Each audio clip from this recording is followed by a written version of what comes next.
నారదుడు వెళ్ళిపోయిన తర్వాత కొంతకాలానికి ధర్మవీరుడు మృతి చెంది, మహాపురుషుని మాట వినని పాపమునకు నరకమునందు బాధలు పడి, సింహంగా 3 సార్లు, కోతిగా 3 సార్లు, 5 సార్లు వృషభంగాను జన్మించి, 10 మార్లు స్త్రీగా జన్మించాడు.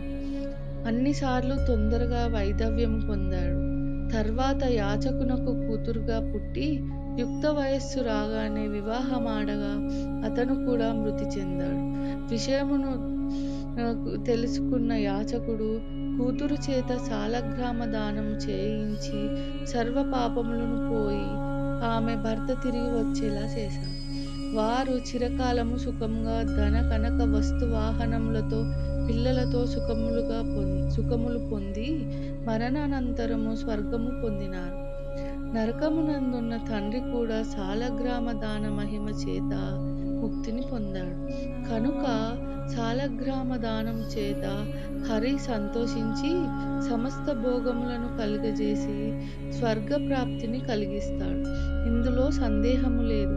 కోటి జన్మలలో చేసిన పాపములు కూడా ఏకాదశి ఉపవాసము ఉంటే ద్వాదశి నాడు దానం చేస్తే నశిస్తాయి. కానీ కార్తీక మాసమందు సాలగ్రామ దానం చేస్తా సమస్త పాపములు నశిస్తాయి. ద్వాదశోధ్యాయం సమాప్తం.